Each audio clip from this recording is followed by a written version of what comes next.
What is up, YouTube? Welcome back to the channel. I'm in Columbus, Georgia at the Plug House, and we're playing a show tonight with Avian Theory. Hey! This is my buddy Tim from Avian Theory, and this is Guitar Stories episode 2 with Tim from Avian Theory.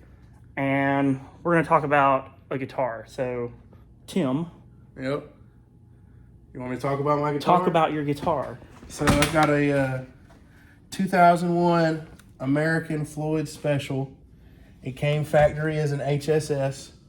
It's not the factory pickups anymore. But to me, like late 80s through early 2000s, that era of Fender is kind of like the end-all be-all of like older Fender stuff. Now, I don't care about any kind of like 50s vintage, none of that. My dad had an 89 Strat Plus when I was growing up. He still has it, and he had an 89 Telecaster. And the necks coming out of that era are just like they're great. Yeah, my dad's got an 87 Strat, and it's like, it looks just like this, like it has like the white, and the neck's really, the neck's nice on it. I'm not like the biggest Fender guy, admittedly, but the neck on that guitar is really dope. The way that they just kind of age out and the finish on them and everything is just, it's great. And this one's actually really close to my dad's. He had a Strat Plus. If you know anything about them, they had roller nuts, and they were kind of like trying to. It's like the most Fender way of trying to be like, this is a modern guitar for '89. Yeah, well, it was the '80s. They were trying to compete with like Jacksons and Charvels. It was the whole '80s thing.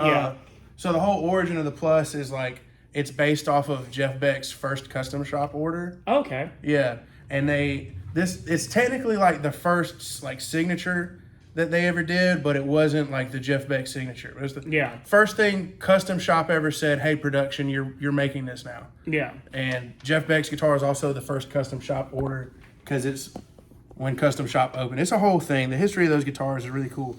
But this is basically the 80s shred version of that, I guess you could say.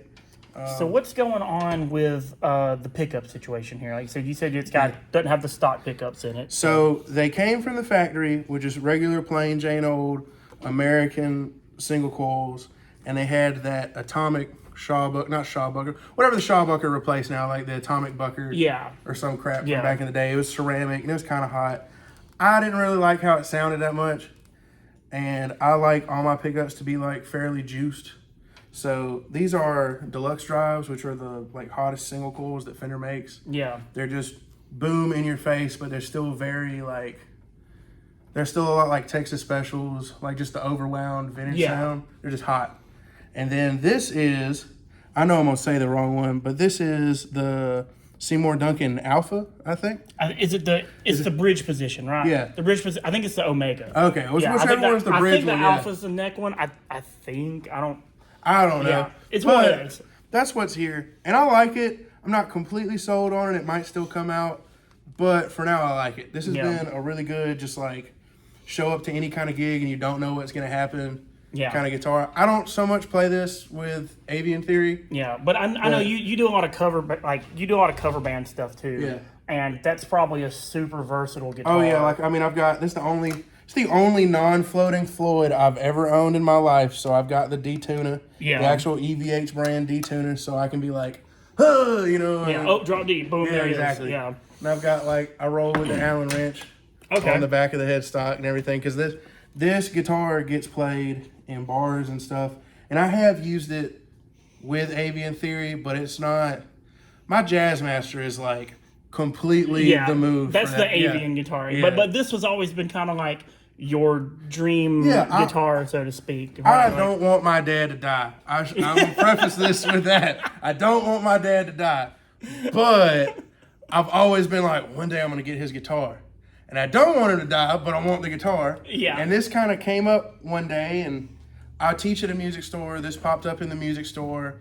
It's from here in Columbus. I loosely know the guy that played it. This guitar has been... So it's kind of been around the scene. Older guys see me with this, and they're like, "Oh, that's Tripp's guitar," you know. And that's what happens. Yeah, that's cool, man. That's cool. Yeah, exactly. There's history to it.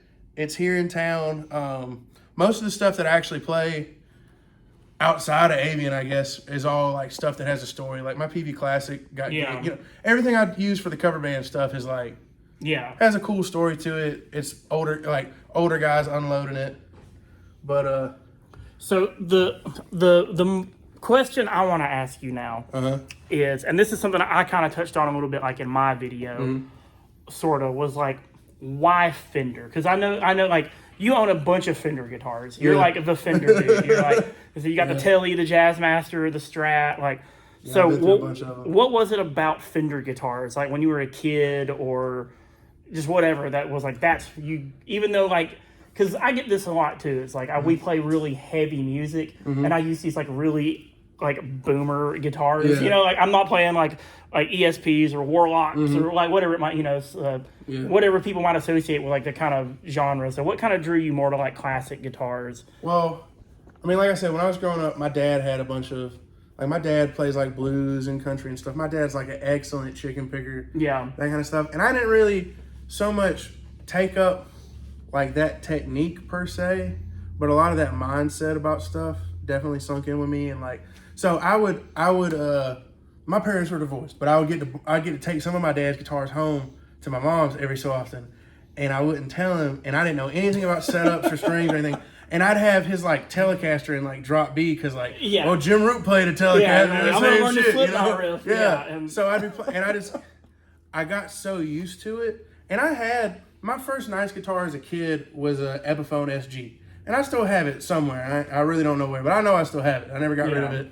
But it was cool until I started like getting old enough to kind of pick up shit and develop your own preferences and that kind of stuff. And these neck profiles, like, I don't know, man. There's just something about them. Like I can play the 9.5 Fender radius fretboard and be perfectly happy playing anything. I don't like it. Doesn't bother me at all. See, I immediately feel it when I think of the Fender up. I'm like, God, the fingerboard's so round. Like my bends feel off. Like I can sweep on this just like I can on my Jazzmaster. Yeah. My Jazzmaster's got a pretty flat fretboard. Yeah.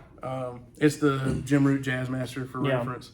But it's a lot of the, like what you were talking about with like the old guy guitars, there is something in me that kind of gets off on the aesthetic of the kind of more like the throwback and the traditionalist kind of thing.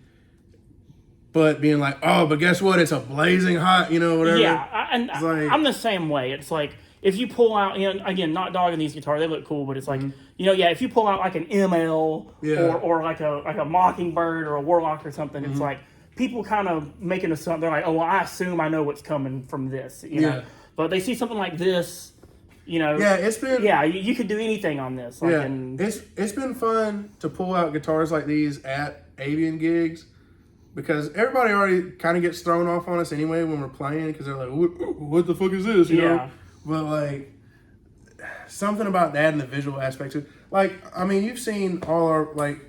Nothing really about any of our guitar rigs, even the stuff I play normally, just jumps out and screams like, hey, we're about to play like some weird prog metalcore, weird amalgamation or anything. But these just like, I don't know, this guitar is comforting to me in a way that other guitars will just never be. Like,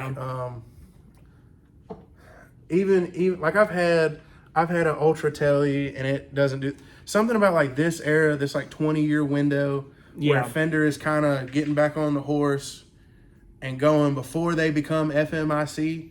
It's like they were slinging guitars, something serious. They're great playing. They're just great. Obviously, I'm gonna be sentimental. I mean, my dad's is the same color and everything. Yeah.